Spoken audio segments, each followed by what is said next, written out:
gravado para depois ser disponibilizado, por isso pedimos que desliguem o som e as câmaras para que não haja uma sobrecarga da rede. Então, vamos colocar, portanto, vamos começar então. Então, muito boa tarde a todos. Gostaríamos muito de dar as boas-vindas e agradecer a presença de todo o público interessado e do nosso convidado de hoje.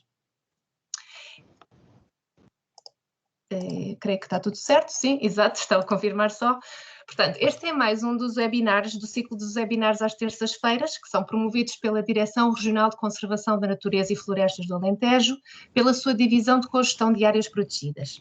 Portanto, são webinars que focarão temas relacionados com a conservação da natureza e das florestas e vão ter sempre convidados que têm experiência ou um percurso profissional e académico no tema que vai ser tratado. O tema de hoje que vamos tratar vai ser a fotoarmadilhagem como ferramenta para conhecer e monitorizar. Temos connosco o Nuno Negrões, a quem agradecemos ter aceito o nosso convite aqui. Vou só falar um bocadinho sobre o Nuno. O Nuno é biólogo e é investigador na área da ecologia e da conservação dos carnívoros, com ênfase particular nos conflitos entre os seres humanos e os animais selvagens. É pós-doutorado em comunicação de ciência e tem experiência de investigação em conservação em vários países, como Portugal, Brasil, Moçambique e Bolívia. E também trabalhou em setores governamentais e não governamentais. Atualmente é também investigador na Universidade de Aveiro. Vamos então conhecer melhor aqui o Nuno. Eu vou vou destacá-lo aqui. Só um bocadinho. Peço desculpa, acho que houve aqui um engano, eu devia destacá-lo. Tornar apresentador, era isto que eu devia ter feito. Vamos só destacá-lo. E podes falar, não penso que okay. Já... Boa tarde, Isa. Antes de nada, queria agradecer-te a ti e ao João Carlos Farinha pelo convite. Para mim é um prazer estar aqui e agradecer a todos os que se inscreveram e os que estão presentes e tiraram um bocadinho do seu dia, imagino eu, bastante ocupado para me ouvir falar um bocado sobre a armadilhagem fotográfica. Pronto, por questões técnicas a apresentação vai ser feita entre dois ping-pong. Eu vou apresentar, mas vou ter que pedir à Isa que vá avançando com a apresentação, porque eu não estou a conseguir aceder daqui. Portanto, não sei se quiseres pôr a apresentação, Isa. Vamos então colocar. Obrigado. Só um bocadinho que eu vou... peço desculpa, só ver se eu consigo...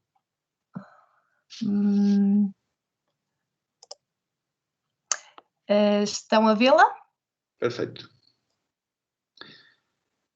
Só pô-la em modo de apresentação.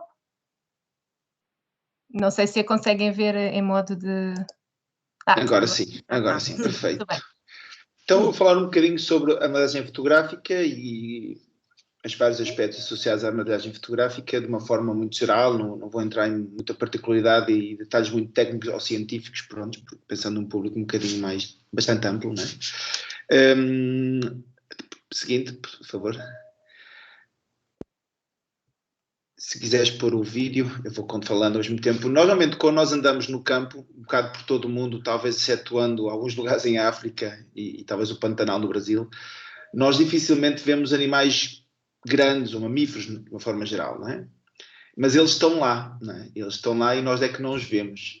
E de certa forma, a maquilhagem fotográfica é uma técnica que permitiu, ou que permite também trabalhar esta questão de trabalhar com animais que de certa forma são difíceis de ver e difíceis de estudar. Seguinte, por favor. Oi, peço desculpa. Não faz mal. A nível mundial, temos mais ou menos estimado 6.000 espécies de mamíferos, divididos, classificados. Os cientistas gostam de classificar as coisas para ser mais fácil organizar e entender, em ordens. Em Portugal nós temos 8 ordens de mamíferos, né? Portugal continental. Dessas 8 ordens, normalmente, de uma forma prática, gostamos de organizar em 6 grupos. Seguinte, por favor. Mas são os 6 grupos de mamíferos que normalmente nós, a nível científico, costumamos organizar. Dentro destes 6 grupos estão as tais 8 ordens de mamíferos. Seguindo, por favor. Uma das ordens é a ordem dos insetívoros, né, que agrupa um grupo, digamos, de insetívoros, agrupa várias ordens, na verdade. Estamos a falar, então, dos ouriços-cacheiros, dos musaranhos, das toupeiras, até mesmo da própria toupeira d'água. E, normalmente, em Portugal Continental há 9 espécies. Seguindo, por favor.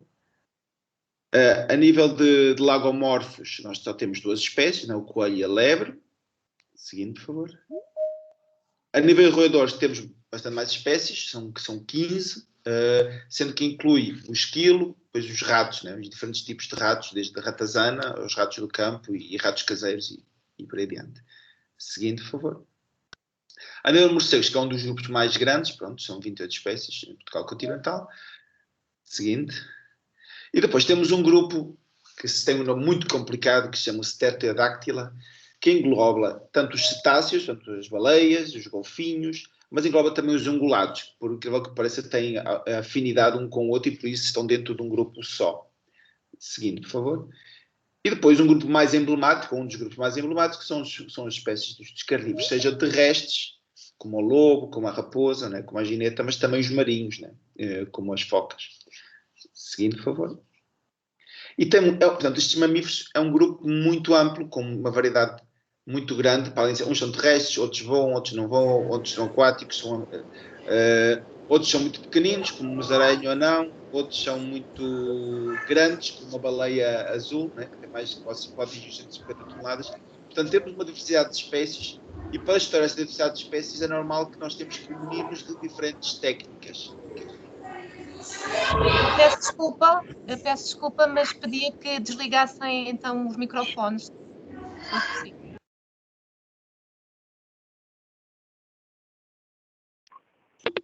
Nuno, ativa o som, Nuno. Desculpa lá. Ok, está ok, estou de volta. Seguinte, favorita. Portanto, para estudar estes 6 grupos, usamos várias técnicas e vou falar um bocadinho delas para depois precisar um bocadinho mais sobre a malhagem fotográfica. Seguindo, por favor.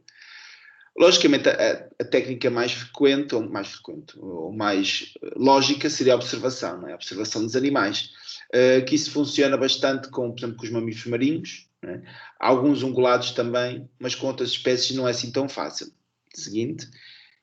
E nessas espécies, que normalmente não é difícil, não é fácil de observar, muitas vezes fazem-se investigação e estudam-se através da captura dos animais. Não é? Isso é muito usado nos morcegos, por exemplo, também nos carnívoros e também nos pequenos animais, nos pequenos mamíferos, digamos, como os ratos, que, pronto, serão dificilmente observáveis se uma pessoa estiver a passear no campo. Seguinte. E, normalmente, quando se captura os animais, a gente os investigadores e quem os estuda costuma colocar coleiras, seja de rádio, né, as tradicionais e agora as mais modernas GPS, com o objetivo de seguir, de saber onde é que eles andam, porque também, como a gente não consegue vê-los, seria muito difícil segui-los de outra forma. Seguindo, por favor. E através, então, no caso do clássico, que é um emissor de VHF, através de uma antena, de um receptor, a gente vai seguindo o animal e vai tentando, através de triangulações, né, vamos tentando determinar onde é que ele está e também até podendo criar um momento de observação se nos aproximamos o suficiente. Seguindo, por favor. Logicamente, as novas tecnologias, agora com o GPS, existem colar GPS em que basicamente, depois de capturado o animal, uma pessoa pode estar em casa entretida e a receber as localizações sem tomar uma cerveja e sem chatear muito. Somos uma geração, estamos a criar uma geração de biólogos um bocadinho mais confortáveis e mais preguiçosos, entre aspas. Seguinte, por favor. E este tipo de informação permite-nos conhecer, por exemplo, o território dos animais. Né? Este é o exemplo de um trabalho realizado exatamente com o lince, com os indivíduos lince reintroduzidos aqui em Portugal, pela equipa de reintrodução do ICNF, e que é possível ver os territórios, seja de machos, de fêmeas, a interação entre territórios entre machos, entre machos e fêmeas, e fêmeas e fêmeas. Portanto, este é o tipo de informação que podemos gerar através deste tipo de técnica. Seguinte, por favor. Em alternativa, o que eu acho que sem dúvida é mais utilizada por nós aqui em Portugal e um bocadinho por toda a Europa, é através dos indícios de presença. Né? seja através das pegadas, como as de cima que são pegadas de jugo, excrementos, através das tocas, ou, por exemplo, algumas particularidades de algumas espécies, como no canto inferior direito temos umas fossadas de javali que nos indicam logicamente a presença desta espécie. Seguinte, por favor. E porquê? Porque quando a gente encontra um indício, sabemos que há, seguinte, um responsável. Não é? Portanto, é uma forma de indireta, vendo o animal, não tendo acesso diretamente ao animal, de saber que esta espécie, ou que este indivíduo, neste caso, que está lá. O que acontece, seguinte, por favor, é que isto nem sempre temos a certeza, não é? Nem sempre é fácil diferenciar pegadas, nem sempre é fácil diferenciar excrementos. Os indícios, como a palavra diz, são indícios, mas nem sempre é fácil diferenciar as espécies. Inclusive há trabalhos, seguinte, por favor, um trabalho feito em Portugal, em que eles avaliaram a capacidade dos investigadores de determinar, identificar corretamente as espécies e compararam a identificação dada pelo investigador e a identificação dada pela genética, que é relativamente inequívoca, né? Ou com uma porcentagem muito alta, perto de 100%, e vemos que há uma taxa de erro que pode rondar os 52% e os 33%. Então é uma margem bastante grande. E é por isso mesmo que a armadilhagem fotográfica, seguinte, por favor, é um dos motivos pelo que a armadilhagem fotográfica tem cada vez mais importância e maior destaque. Porque estamos a falar, às vezes, de algumas espécies que não são fáceis de ver. Como, por exemplo, aqui está um leopardo das neves, que não é fácil encontrar. Desafio-os durante uns 10 segundos a tentar encontrá-lo.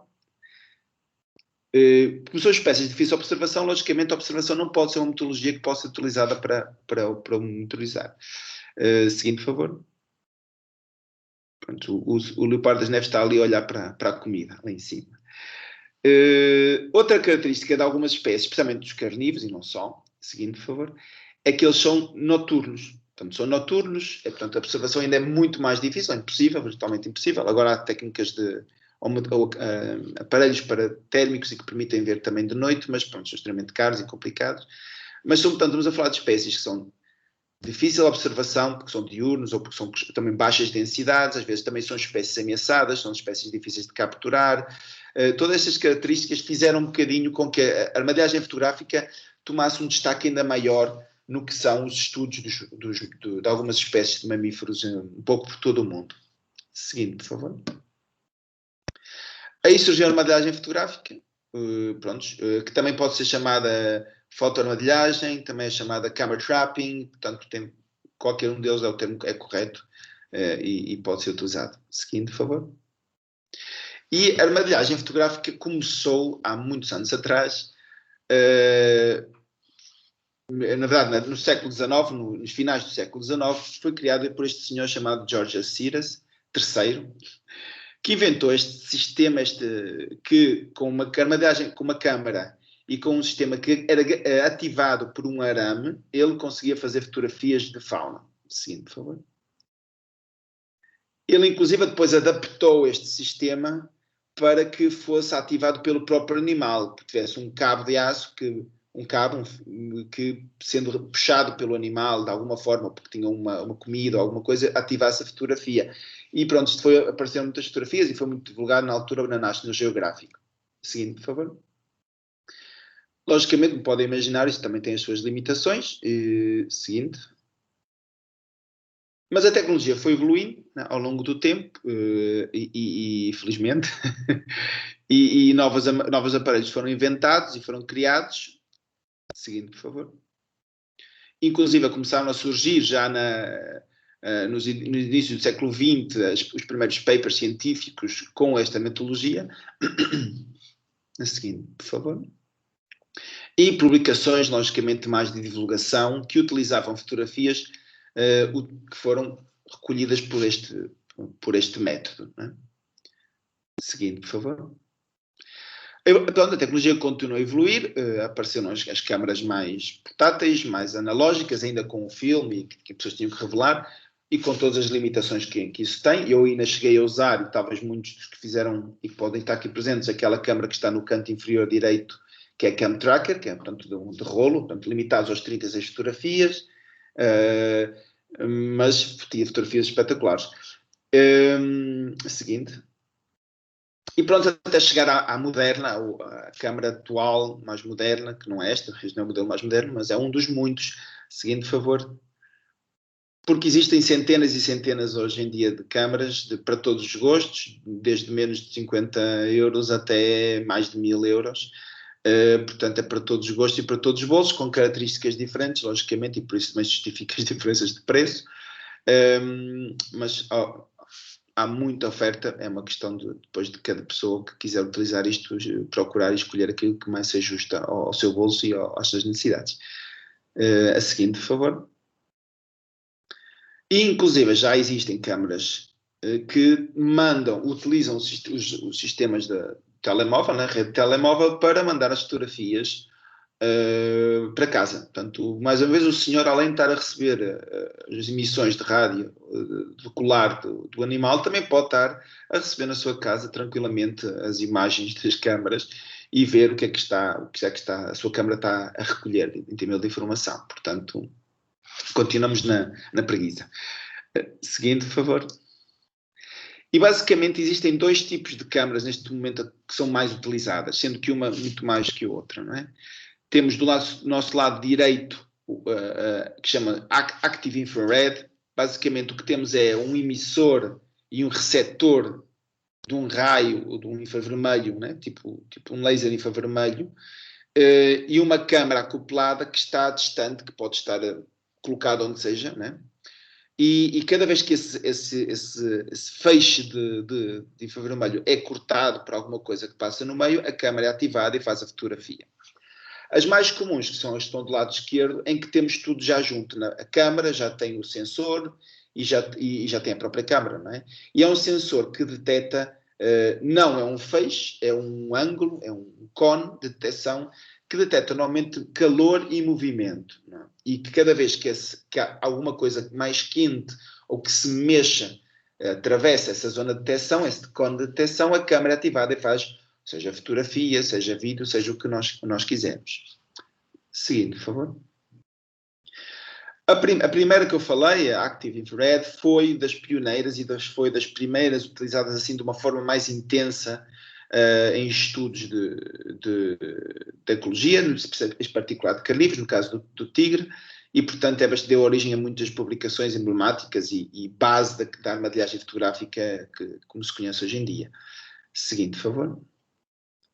Hoje em dia ainda se continua a utilizar bastante, mais para tirar fotografias de qualidade, né? Porque estes sistemas podem-se acoplar a câmaras de fotografia muito melhor qualidade, logicamente, né? com muito mais megapixels e até mesmo de vídeo, né? E que por isso permite, e tem uma certa flexibilidade, ao podermos pôr os sensores e o emissor num sítio e a câmara numa posição que nos agrada mais para fazer uma fotografia melhor, tem esta versatilidade que as outras não têm. Não é? Seguindo, por favor. Enquanto que a Passive Infrared, todas as câmaras têm as mesmas características, podem ter cores diferentes, mas todas têm uma câmara no meio, uma câmara, eu não sei se eu mexer não vou saber. Tem uma câmara, tem um sensor, este tal sensor de calor e movimento, depois tem um flash, que podem ser diferentes tipos de flash, e tem também um sensor de luminosidade que detecta se é dia, se é noite, e que por isso vai ajustando um bocadinho o uso ou não uso do flash, né? Seguinte, por favor. E, portanto, como eu disse, há câmaras com também diferentes tipos de flash. Há câmaras que ainda têm os flashes clássicos, que permitem ter fotografias com cor, tanto de dia como de noite, e há flashes que são infravermelhos e que de noite só permitem ter fotografias a branco e negro. Né? Seguindo, por favor. Mas este tipo de câmaras tem as suas desvantagens também, porque nem tudo é perfeito, as tecnologias sempre têm as suas desvantagens. Ao ser uma câmara que responde ao calor e ao movimento, muitas vezes ela é ativada, por exemplo, pelo sol, se o sol estiver muito a dar diretamente na câmara, ou pelo movimento da vegetação que estiver em frente da câmara. Então é muito recorrente, durante as nossas armadilhagens fotográficas, encontrarmos muitas fotografias consecutivas em que não aparece nada e que tem exatamente a ver com isso, o facto da câmara ser ativada pelo sol, pelo calor ou mesmo pelo movimento de plantas à frente. Seguindo, por favor. Outra desvantagem, chamamos de desvantagem, que é um bocado condicionante desta câmara, é que, ao contrário das câmaras tradicionais, onde quando nós, este rolo, né, quando nós carregamos a câmara dispara automaticamente, estas câmaras são como as câmaras digitais, então quando são ativadas, ela ainda tem um intervalo de tempo entre a ativação e o tirar a fotografia. Não é? Então, se nós temos a câmara colocada muito perto do caminho, por exemplo, e o animal vai passar muito rápido, é muito frequente aparecer só caudas ou patas traseiras, ou às vezes até mesmo nada. E isso realmente acontece com uma frequência e é preciso ajustar no campo a melhor solução para evitar estas circunstâncias. Seguindo, por favor.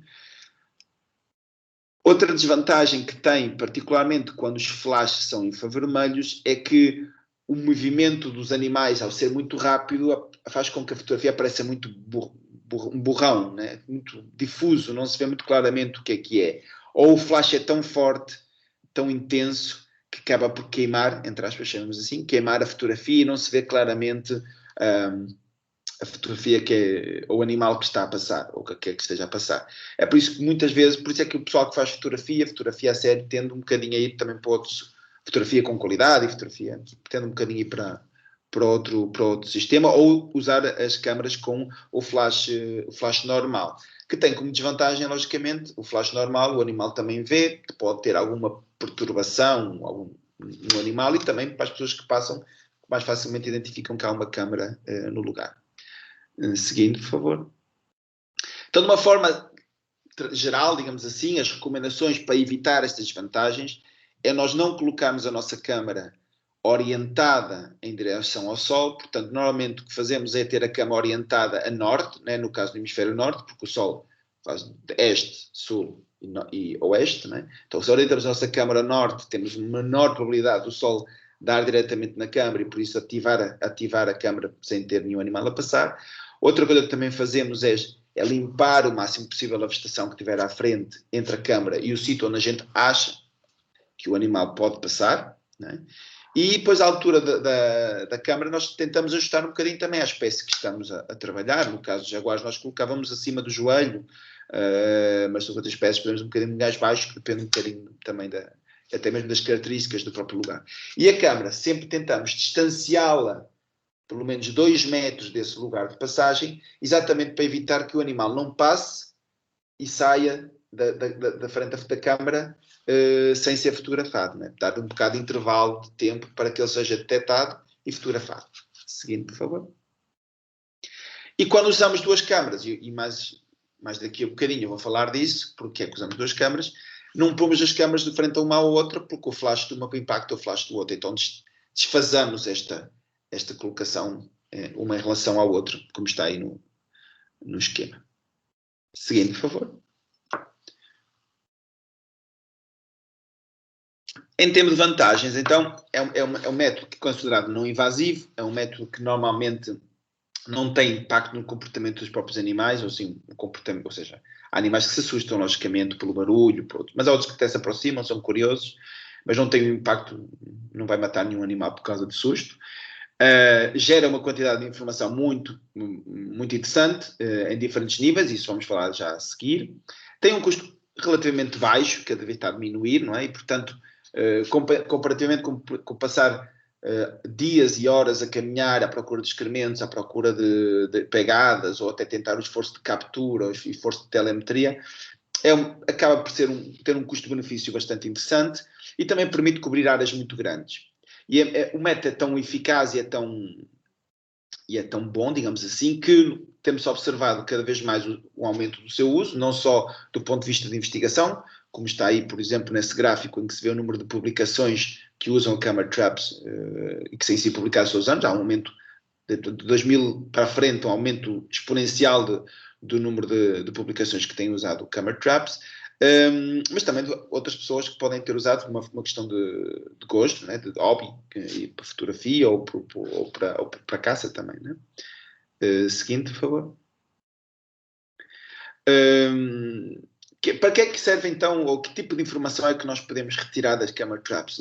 Nós vamos ter um indivíduo, o registro de uma espécie, um registro de um indivíduo, ou mais do que um indivíduo, né, num lugar, nós sabemos onde pusemos a câmara, portanto temos um lugar, e temos além disso, seguindo por favor, temos uma data e temos uma hora, portanto temos a espécie, ou até mesmo o indivíduo, a data e a hora, e a localização dele, né? Por exemplo, com os excrementos a gente pode ter o indivíduo, mas não sabemos a data, não sabemos quando é que o excremento foi lá posto, né? Então tem já algumas vantagens, e as pegadas também. Portanto, em relação aos índices de presença, isto tem uma vantagem porque dá-nos uma informação mais, que é a informação temporal, né? Seguindo, por favor. E um primeiro, digamos assim, tipo de informação que pode gerar, ao pôr, a gente vai para o campo, coloca uma camera traps, é o inventário geral das espécies, né? Vou-vos dar um exemplo, neste trabalho que nós fizemos na Bolívia, na zona amazónica da Bolívia, onde ainda tem grandes extensões de floresta, havia sempre a pergunta que existia lá, porque apesar de ter floresta, muitas pessoas viviam lá dentro, vivem mais de 200 mil pessoas, e chega a ver, sazonalmente, como eles vão lá para recolher alguns produtos da floresta, às vezes pode chegar aos 300 mil ou mais pessoas dentro da floresta, numa área bastante extensa.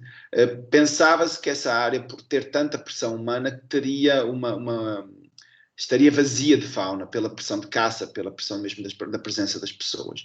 Então, juntamente com a instituição com que eu trabalhava, nós começamos a fazer uma investigação e em todas as áreas que nós trabalhamos, fomos colocando camera traps, né?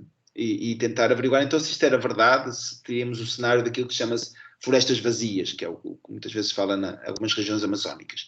Seguindo, por favor. E para nosso, não diria espanto, mas até curiosidade e satisfação, vimos que não, que praticamente a todos os sítios onde a gente colocava câmaras encontravas, por exemplo, jaguar, né, que é um bom indicativo, né, porque é um animal, é um predador grande, que precisa de comer e portanto, precisa de presas e precisa de grandes territórios e que não o matem, né, também.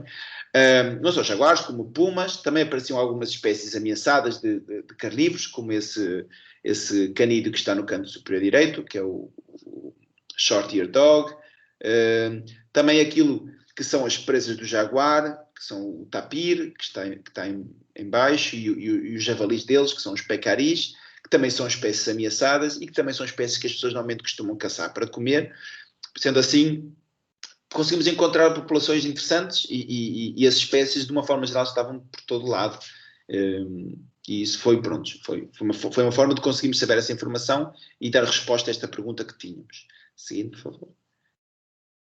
Pronto, isto estou a contar um caso da Bolívia, e que há muitos casos por todo o mundo, e também existem casos em Portugal. Portanto, não é que Portugal seja diferente, né?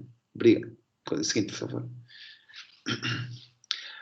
E também permite, às vezes, descobrimos aspectos raros, ou espécies raras, né? Como neste caso, se pudesse poder o vídeo.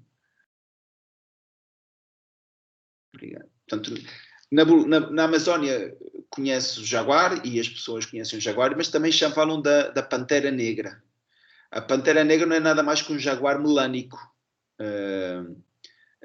Portanto, o jaguar que tem uma produção maior de melanina e que por isso tem a pele negra. E falava-se muito, nós íamos por todo lado, as pessoas às vezes falavam, jaguar, aqui há a pantera, mas nunca tinha havido nenhuma prova, nem uma pele, nem um animal morto, nem um animal vivo, nem um registro, nem uma observação deste fato. E nós encontramos isso numa região no norte da Bolívia. Encontramos dois sítios onde encontramos pantera negra, como eles chamam, o tigre negro, tigre também chamam de tigre, ou jaguar, e foi bastante interessante, né? E é uma versão, é um aspecto genético que é muito menos frequente que o normal, digamos assim, e que já há em muitos sítios onde já não há, não é? Seguinte, por favor.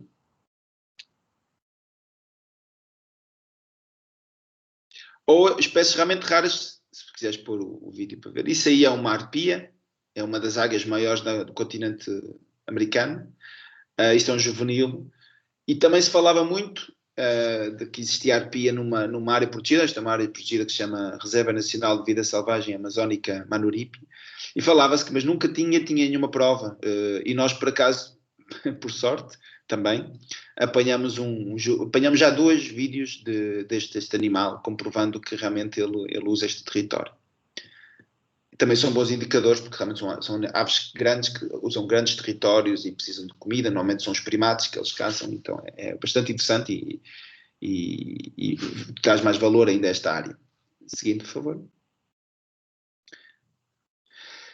Além, portanto, da diversidade de espécies, da riqueza de espécies e de algumas espécies mais emblemáticas ou ameaçadas ou raras, né, também podemos estimar, então, aqueles índices que nós, do ponto de vista de conservação e do ponto de vista de investigação, também muitas vezes utilizamos para os nossos estudos. Um deles é a abundância relativa. Né? Isto é muito fácil de entender. Se eu num lugar tenho 5 fotografias de jaguares e tenho um esforço de 230 noites, eu posso fazer uma divisão e calcular um número de fotografias de jaguar pelo esforço feito e assim ter um índice de abundância relativa. Não é? Seguindo, por favor. E também posso chegar à abundância absoluta ou até mesmo à densidade, não? Por exemplo, 3.4 jaguares por 100 km². E como é que a gente faz isso? Seguindo, por favor.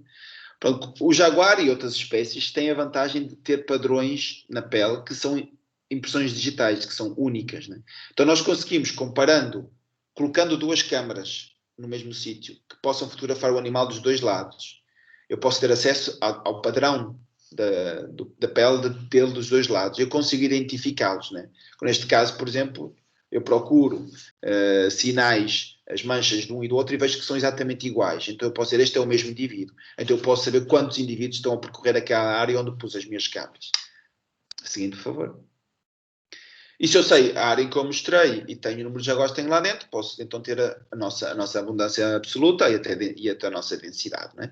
Os processos de cálculo destes são bastante mais complexos e pronto, isso não vale a pena neste caso abordar isso em grande detalhe, mas existem programas específicos e existem métodos específicos que permitem calcular isto e até avaliar quão errados estamos nesta estimativa. Seguindo, por favor. Pronto, em Portugal nós não temos jaguares, mas temos outras espécies que também têm padrões. Né? O lince, sem dúvida nenhuma, o gato bravo e a gineta são 3 exemplos de espécies que poderiam ser e que são monitorizadas exatamente desta forma e às quais podemos chegar a estimativas de densidade e de abundância absoluta. Seguindo, por favor. Por exemplo, é o que está exatamente a fazer a equipa do lince, né, do ICNF, a autorização do lince, da reintrodução do lince, desde que foram soltos os primeiros indivíduos, até antes deles serem soltos, portanto, colocando camera traps numa grelha de quadrículas definida, vão pondo câmaras e vão registando os animais que aparecem e através dos seus padrões de manchas eles conseguem identificar e conseguem quantificar, como por exemplo esta publicação que saiu, já não me lembro quando. Seguindo, por favor. Mas será que é possível também com outras espécies? Ou seja, nós estamos a falar de espécies que têm padrões de manchas ou de riscas ou que permitem identificar, mas com espécies que não têm nada disso. Será que é possível? Seguindo, por favor. Sim, é possível. Nós conseguimos fazer com Puma, juntamente com o Pedro Sarmento, usando padrões de cicatrizes, outras coisas que eles têm, muitos animais, eles têm na região amazónica, e não só, mas tem uma coisa que se tem o boro. O boro é uma larva de uma mosca que põe debaixo da pele e fica assim uma bolinha. Então nós, vendo a localização das bolinhas, pronto, o boro não desaparece de um dia para o outro. Eu tive e tive um mês com ele na cara e só depois descobri que tinha. Portanto, durante o tempo nós conseguimos ver onde é que estão estas bolinhas e olha, este tem a bolinha aqui, este tem a bolinha aqui, tem a mesma bolinha ao longo de um mês, portanto este é o mesmo indivíduo, com as cicatrizes e combinando um conjunto de indícios conseguimos determinar exatamente, identificar indivíduos e estimar densidades e abundâncias. Seguindo, por favor. A equipa do Pedro Sarmento conseguiu também fazer a mesma coisa com raposa, que é preciso ter muita paciência para andar à procura de sinais que permitem identificar, mas é possível também. Seguindo, por favor.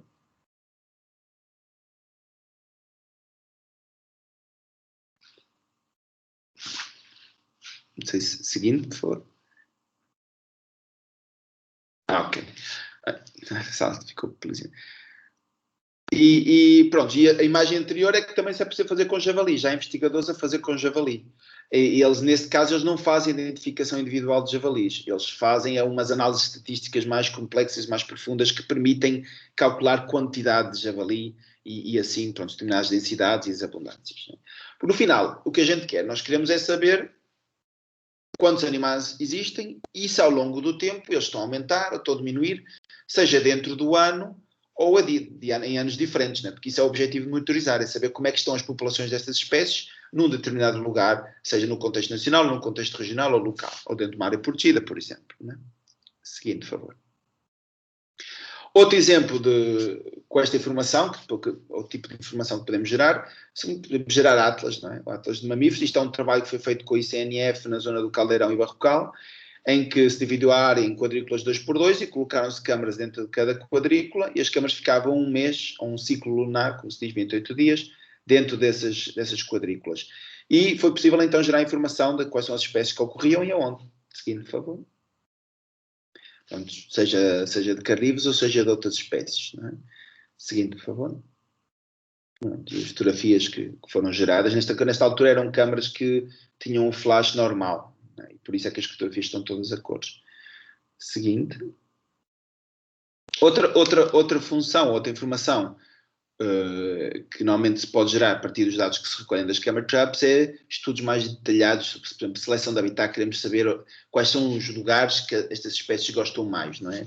No caso deste trabalho foi feito com a gineta para verificar quais são os diferentes tipos de habitats, se mosaico agrícola, se floresta, plantação de eucalipto, de pinheiro ou uma floresta nativa, qual é as áreas que esta espécie, neste caso na malcata, selecionava preferencialmente, não é? Seguinte, por favor. Portanto, recordando um bocadinho atrás, uma das informações que estas câmaras permitem, as fotografias permitem, é a data, né? A data e a hora. Então, através da hora, nós podemos estudar um bocadinho qual é o padrão de atividade destes animais, né? São mais diurnos, são mais noturnos, ou mesmo durante a noite, quando é que são mais ativos, ou durante o dia, quando são mais ativos. Seguinte, por favor. Gerar gráficos muito simples, né? Histogramas muito simples, em que a gente sabe, este aqui, das 8 às 10 é quando ele está mais ativo. Portanto, basicamente está mais ativo ao final do dia e a meio da noite. Portanto, nós sabemos este padrão de atividade das diferentes espécies. Seguinte, por favor. E depois pode-se gerar modelações ou gráficos mais elaborados e comparar entre espécies, se há espécies que têm uma atividade que se sobrepõe, que são ativas no mesmo momento. Isso pode acontecer muito com os predadores e as presas, né? Os predadores normalmente têm que estar mais ativos quando as presas estão ativas também. Mas também tentar entender se a atividade humana, por exemplo, está a alterar alguma coisa do que é a atividade das espécies. Seguinte, por favor. E foi... voltando atrás, e mesmo como é que as espécies então podem interagir? Não, pode seguir, por favor. Eu é que passei à frente do raciocínio, mas o slide é que ficou é mais à frente. A interação entre espécies, né? Que elas podem competir umas com as outras, e se vão competir umas com as outras, de repente não vão andar às mesmas horas, porque senão vão se encontrar, ou vão andar a comer a mesma comida. Então as espécies têm que encontrar formas de evitar-se competir umas com as outras. Então este tipo de informação permite fazer este tipo de estudos e entender não só o impacto, a relação, por exemplo, predador-presa, como também a competição entre os predadores. Seguinte, por favor. E agora sim, a questão do impacto do humano. Por exemplo, este trabalho, eles fizeram uma compilação de informação a nível mundial e verificaram que, devido à presença, à perturbação humana, os animais estavam-se a tornar muito mais noturnos. Para evitar, logicamente, porque a atividade humana é mais diurna, né, por sistema. Então, para evitar isso, para evitar esta perturbação, os animais estavam-se a transformar cada vez mais noturnos. Então, este tipo de informação permite fazer este tipo de estudos. Seguinte, por favor.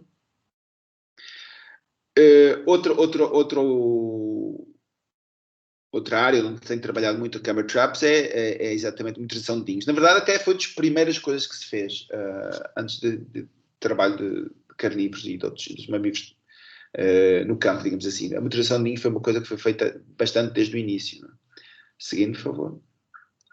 E ninhos, e também podemos estudar, por exemplo, a predação de ninhos. Há espécies ameaçadas, que a gente sabe que os predadores podem ter um impacto muito grande, a gente quer saber quem está a predar e poder ter alguma medida de intervenção e alguma medida de gestão para resolver este problema.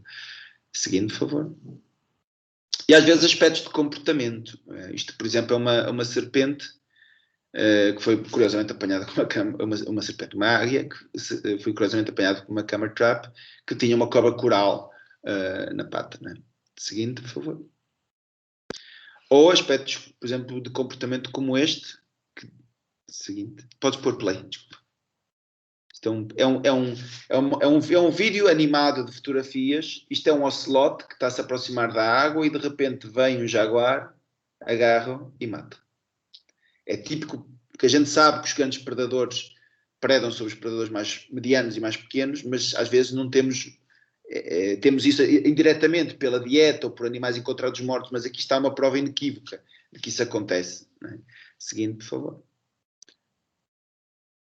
Ou aspectos de comportamento do próprio animal. Se quiser, agora vou-vos mostrar como é que faz o barulho do jaguar. Acho que se vai ouvir, espero ver. Não sei, não se ouve, talvez.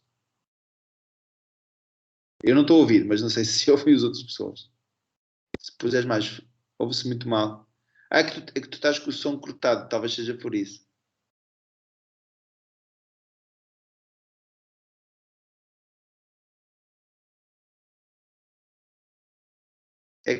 Eu acho que tu estás mute.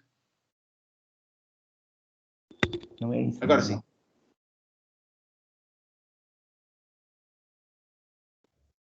Estás sem som, Isa. Tens que ligar o som. Vamos tentar de novo, agora com som. Sim. Vamos ver. Só um bocadinho. Conseguem ver? Sim. Sim. Vamos ver.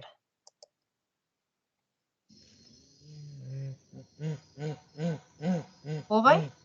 Sim.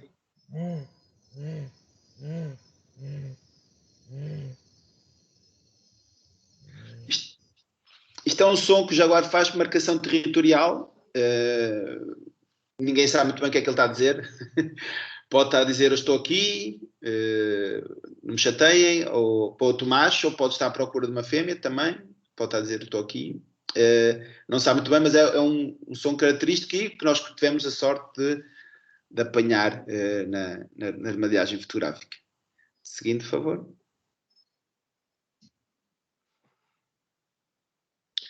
Pronto, basicamente, a armadilhagem fotográfica é um método que realmente tem muitas vantagens, permite ter muita informação, gerar muito conhecimento, que depois ajuda um bocado a tomar decisões e definir ações concretas que se possa querer fazer de acordo com o que se pretende para a conservação da espécie ou para a investigação.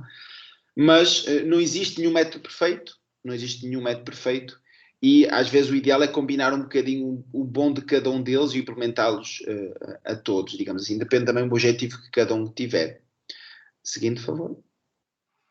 Existem cada vez mais plataformas de colaboração, de redes de camera traps, em que as pessoas podem institucionalmente ou a nível individual e particular colaborar, pondo a formação para que depois possa-se fazer análise a escalas muito maiores, as escalas continentais ou as escalas nacionais. Aí estão dois exemplos. O MammalNet, inclusive, é um projeto de Citizen Science, não é só camera traps, pode ser fotografia normal. O Wildlife Insights já é um projeto de uma plataforma de camera traps que recolhe informação de todo o mundo e que, inclusive, já dá, quando a pessoa insere os dados, depois ele dá os resultados, já estima abundâncias e coisas assim. Né? Seguinte, por favor. Também existem grupos interessantes, por exemplo, no Facebook, este Mamíferos de Portugal em Estado Selvagem, em que as pessoas ad hoc partilham um bocado as fotografias que vão fazendo como hobby, não é nenhum, acho que não são investigadores, nem são investigadores, nem são pessoal do ICNF, por exemplo, ou pessoal que trabalha com ONGs, são pessoas de sociedade que têm camera traps e fazem armadilhagem fotográfica e compartem essa informação. Seguinte, por favor.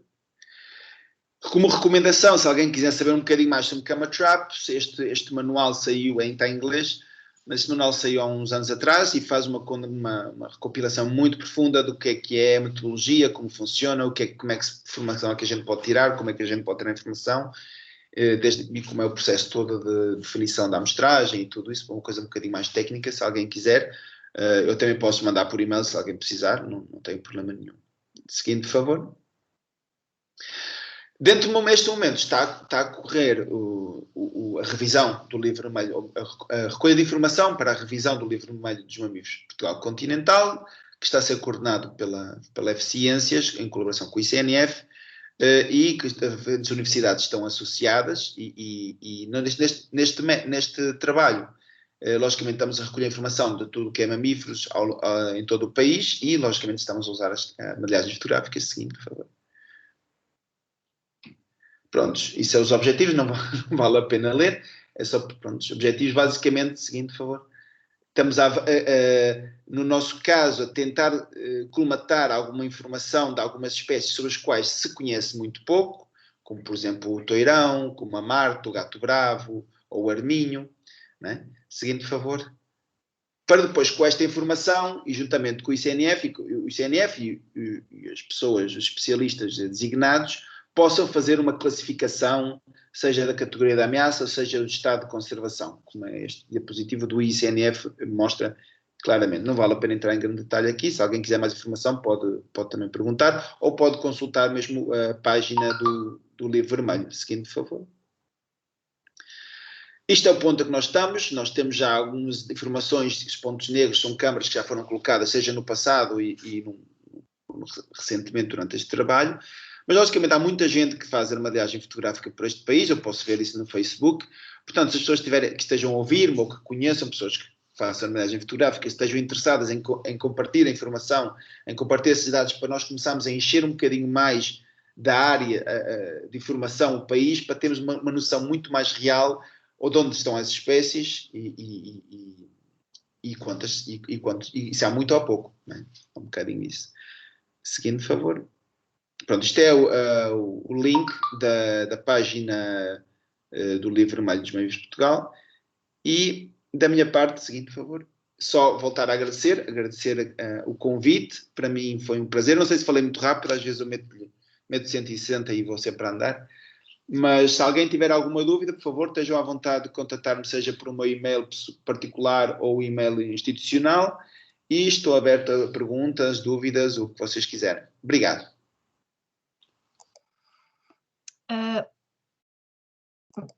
Muito obrigada, Nuno.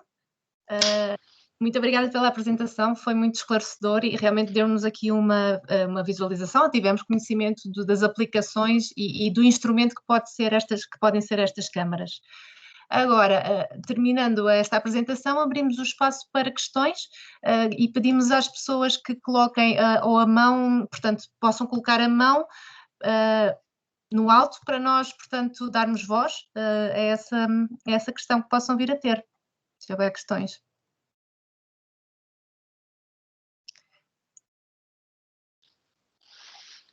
Ninguém se atreve? Não tenham medo, não. Temos algumas questões por escrito, Isa.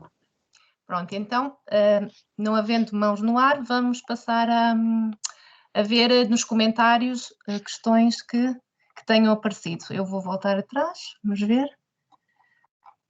Temos aqui algumas. Portanto, temos uma primeira questão da Elizabeth Nogueira, penso que foi a primeira, que nos diz: é possível ao orador facultar o paper sobre a biodiversidade do Pico e Terceira? Claro, vocês, se me escreverem por e-mail, eu mando toda a informação que quiserem, não há problema nenhum. Ou se quiseres, o que eu posso fazer é mandar-te a ti os papers e toda a informação que eu citei, seja o livro de Camera Trap, seja os papers que estão lá, eu posso mandar tudo para vocês e vós, pronto, as pessoas podem pedir-vos a voz, não sei, como vocês acharem melhor. Até porque ele está gratuito na internet. Nuno, seria possível, posso deixar aqui nos comentários o teu e-mail, o teu contacto de e-mail? Claro que sim, podes pôr, à vontade. Então, podes-me ditar? Para ser mais rápido. Nuno Negrões, sim. @ua.pt.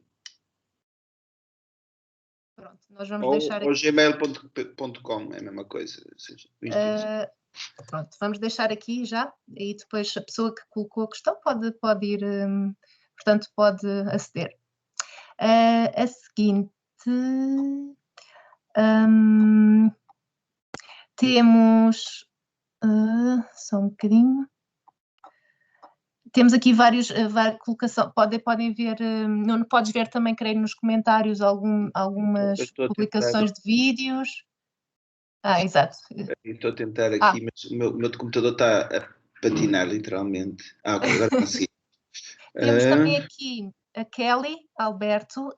Boa tarde, Nuno. Alguma sugestão de atrativos para Toirão? Obrigada pela atenção.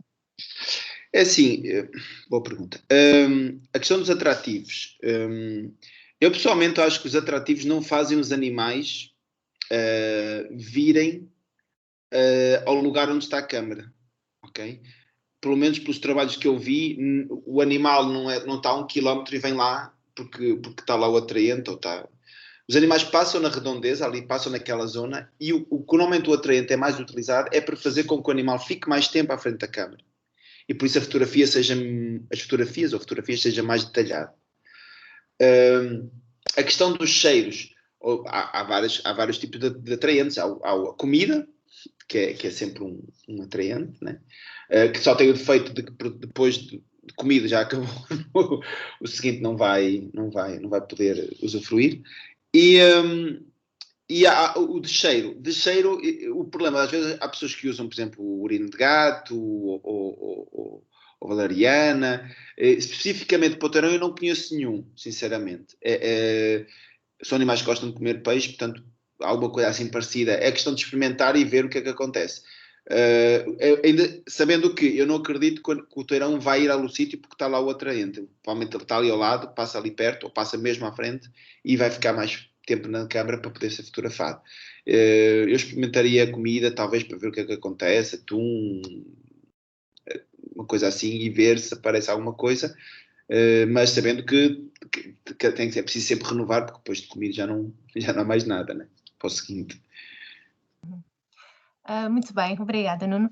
Temos então outra questão de José Alberto Pereira. Será possível participar numa ação de monitorização como voluntário de armadilhagem fotográfica? Possível é. Nestas circunstâncias em que estamos é difícil. Como devem imaginar, nós estamos numa situação complicada em termos de pandemia, não é? Então é difícil abrirmos assim a entrada. A equipa já é pequena por causa disso, para evitar problemas. Temos algumas regras bastante severas, ou prontos, como deve ser, né? Para evitar o tipo de contágio, porque nós vamos para campo 1 ou 2 semanas, mas depois cada pessoa está na sua casa ou na universidade, neste caso. Portanto, possível é, mas não haveria inconveniente, mas nesta circunstância em concreto, neste momento, tendo em conta a circunstância, vai ser muito difícil. Podemos ficar no contato, e seja dentro deste trabalho ou de outros trabalhos, se a pessoa tem interesse em aprender a metodologia, pode-se pensar em participar num trabalho mais que tenha camera traps ainda, mas vai ter que esperar terminar a pandemia, infelizmente. Agora, se a pessoa particularmente ela tem camera traps, ela pode também fornecer dados ou compartilhar informação, intercambiar a informação. Muito bem. Seguinte, a Maria Carolina Barrocas gostaria que fosse disponibilizado o livro que falou, por favor. Claro, eu mando tudo isso para ti. Portanto, Ele já está nos comentários, já está o link do livro. Sim. Todos os documentos que o Nuno também falou. Claro, exceto os papers, todos eles são disponíveis gratuitamente na internet. E os papers, por exemplo, o do Pico, o dos Açores, já é gratuito. Eu descarreguei da internet, pus lá o nome e descarreguei. Portanto, e se quiserem algo mais específico os do Lince, do Pensamento, aí que normalmente as universidades é que têm acesso, mas também se pode conseguir, eu posso mandar, não tem problema nenhum. Gonçalo Matias, portanto, gostaria de saber qual a situação atual do gato bravo em Portugal, em relação a novos dados pelas câmaras colocadas pelo Livro Vermelho. Obrigada. Pois isso é uma boa pergunta. Eu diria que o prognóstico está no fim do jogo, mas até agora não tem sido muito boa. Nós temos apanhado muito pouco gato e alguns bravo até ver, ou entre o bravo e o não bravo. Portanto, mas também nós não conseguimos amostrar uma área muito extensa, né, pelo tempo e pelas circunstâncias. Portanto, não podemos dizer que não uma resposta final do Estado, mas a verdade é que nos sítios onde a gente tem mostrado não temos encontrado muito, ou muitíssimo pouco, e a mesma coisa para o Teirão. Mas pronto, eu acho que isso só podemos dizer no final, porque paralelamente vamos começar a recolher informação de todos os colegas que colaboram connosco e que já fizeram uma viagem fotográfica nos últimos anos e que permite cobrir uma área muito mais extensa, e com base nisso vamos poder ter uma ideia mais clara. Agora, para mim, neste momento, a minha percepção é muito negativa. temos depois, então, o David Carvalho, que refere que nós usamos urina de lince em cortiça para precisamente reter o animal mais tempo, Sim. para ser possível identificar. Claro. Sim. É uma informação. O único problema que eu tenho, por exemplo, com a urina do lince, ou seja, por exemplo, para o lince funciona super bem, mas, por exemplo, às vezes usar a urina de um predador, neste caso, que é o predador de topo, na zona mediterrânica, é que podemos inibir a visita dos outros, que são mais pequenos, medianos e mais pequenos, e que têm, logicamente, evitam as zonas de lince. Né? Isso pode, portanto, às vezes o atrativo tem essa dupla cara, né? Pode ter um efeito atrativo para uns, mas repelente para outros. Né? Mas se o nosso objetivo, por exemplo, é lince, funciona. E às tantas para outras espécies pode funcionar, porque há espécies, há sítios onde o lince não está há muitos anos e as raposas e os sacarrabos e as ginetas nem sabem o que é um lince, então não tem problema nenhum. Eu sei que na zona de lince, onde está a reintroduzir o lince agora, por exemplo, vem que os animais talvez comecem a evitar quando é a urina do lince. Obrigado pela pergunta. Ana Conceição questiona como selecionam os locais para colocar as câmaras. Temos que procurar sítios onde passam os animais. Né? Tentamos maximizar a probabilidade de detectar, então escolhemos sítios onde passam, por exemplo, não vamos, se estamos a estudar um animal que é florestal, não vamos para um descampado. Né? Sabemos que perto dos rios sempre é um bom sítio, não é? Perto da água sempre é um bom sítio, que os vales normalmente são muito usados para os animais para circular, e procuramos zonas de passagem onde vê-se claramente que os animais estão a passar, ou porque têm excrementos, ou porque têm pegadas, ou porque está bem aberta a vegetação e que os animais, claramente vê-se que os animais passam por aí. Uhum. João Borrego refere latas de sardinha funcionam com outros mustilídeos, por isso toirão não será diferente à partida. Sim, eu acho que sim. João Borrego questiona também filme versus foto, prós e contras de cada um. Nós temos que começar um bocadinho a limitar as questões. Pois, porque temos tempo limitado. O problema do filme, logicamente, é que gasta mais bateria e gasta mais o espaço da memória, não é? Se temos uma câmara que está num sítio em que vai ter muitas fotografias ou porque está muito exposta e que vai ter ao sol ou à luz e acaba de ter muitas fotografias, vamos poder gastar a bateria, as pilhas, desculpem, ainda estou com o espanhol, as pilhas ou a memória, não é? O vídeo tem outra, mas a vantagem que tem é que tu pode-se ver o comportamento do animal, pode-se ver o animal mais tempo, e então a imagem vai ser mais nítida do que está a acontecer, não é? Nós estamos para casa para a fotografia, porque assim, isto também depende da pessoa, tem que conhecer um bocado a câmara, ver quais são as limitações da câmara, quanto tempo é que demora as pilhas naquela câmara, se é uma câmara muito mais sensível e que dispara tudo e que te faz fotografias ou vídeos de tudo, tem que se conhecer um bocado a câmara. Esta câmara, por exemplo, é um modelo que nós estamos a trabalhar no livro vermelho, é um modelo que eu não conheço, então estou a conhecer um bocadinho. Quando eu conheço a câmara, se eu posso, eu puxo para o vídeo, sinceramente. Porque o vídeo dá muito mais informação. Às vezes a fotografia é um animal assim a correr, o vídeo vai-se ver o animal a correr, mas vai-se ver bem o animal, ou vai-se ver o comportamento do animal. Isso aconteceu, eu tomei essa decisão, por exemplo, uma vez na Bolívia, quando estávamos a trabalhar, nós fizemos 5 fotografias consecutivas e aparece-me um jaguar, aliás, eu usei na apresentação essa fotografia, aparece-me um jaguar e na última fotografia aparece-me um bocadinho do outro e eu fico sem saber quem é esse outro. Então eu disse, não, pronto, a partir de agora a máquina aguenta 2 meses sem pilhas e o cartão aguenta todas as fotografias que está a fazer, os vídeos que está a fazer, vamos para o vídeo. Eu sou fã do vídeo. Mais 3 perguntas, depois teremos que encerrar a sessão. No caso, Alexandre Cabrita questiona, no caso de ambientes aquáticos e nos aéreos, funciona de igual modo? Eu não conheço as câmaras, por acaso, aquáticas. Eu sei que já existem. E têm dado resultados super interessantes, mas eu confesso que eu não conheço.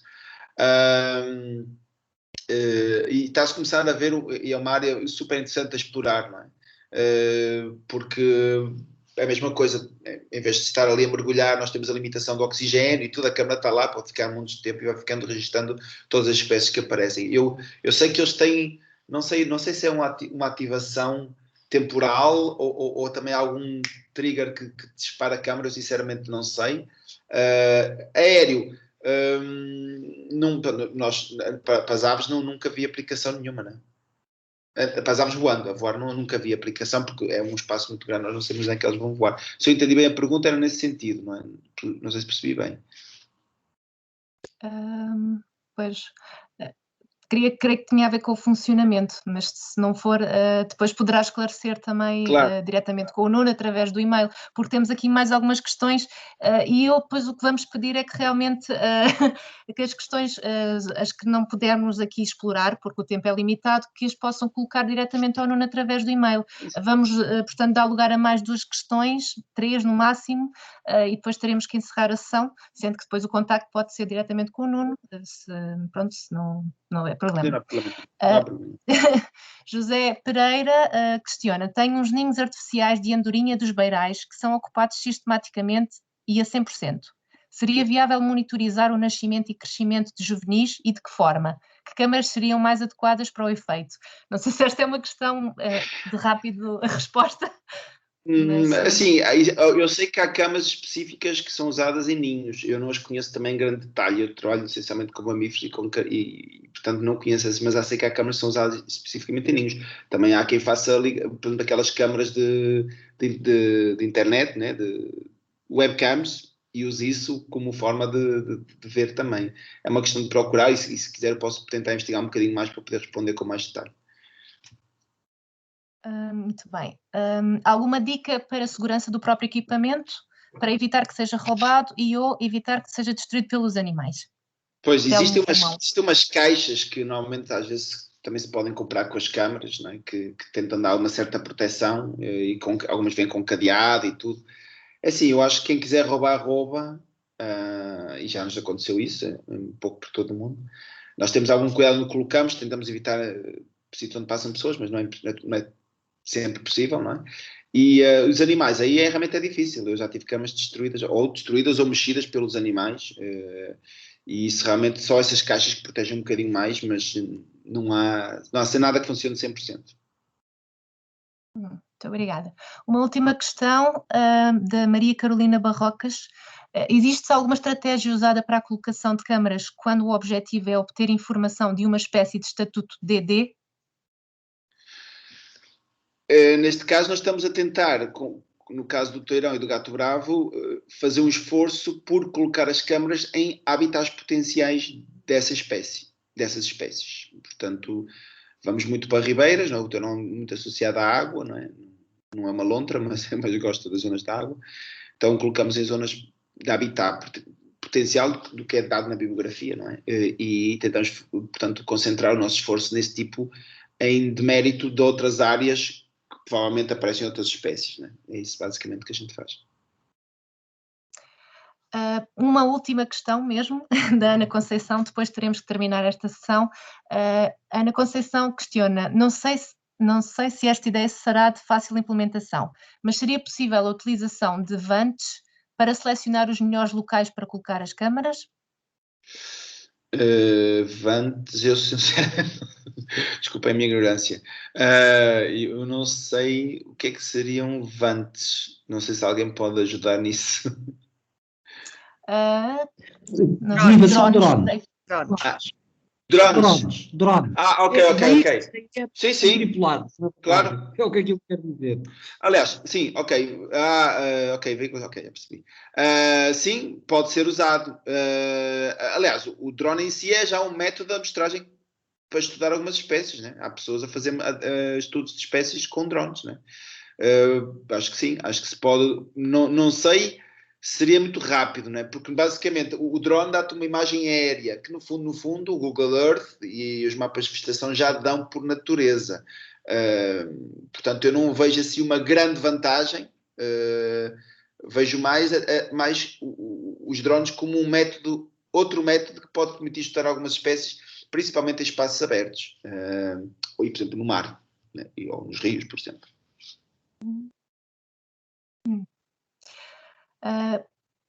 Ok, agora perdemos aqui um pouco o som, mas pronto, estás ainda.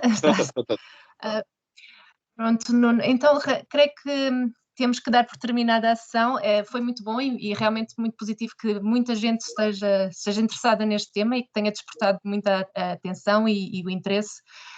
Agora, pronto, com o contacto que o Nuno tão gentilmente se deu, podem também retirar outras dúvidas. Da nossa parte, da parte da Direção Regional, resta-nos muito agradecer aqui a presença do Nuno e desejar a continuação de um excelente trabalho de investigação e que possamos brevemente, no futuro, voltar portanto, a estar juntos e a partilhar informação e a colaborar também na questão da monitorização dos mamíferos, que seria com muito gosto que o faríamos mesmo. Também gostaria de agradecer a presença de todos os que estiveram a ouvir e referir também que temos na próxima semana, como habitual, já na próxima terça-feira, continuam os nossos webinars e teremos o tema das boas práticas na execução de podas de sobreiros e azinheiras com Fernanda Rodrigues, da Divisão da Extensão e Competitividade Florestal do ICNF.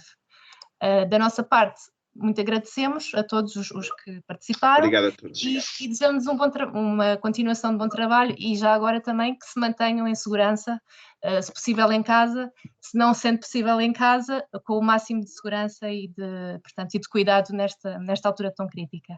Uma boa tarde a todos e bom trabalho, então. Obrigado a todos e uma boa tarde. Obrigado. Obrigada, Nuno.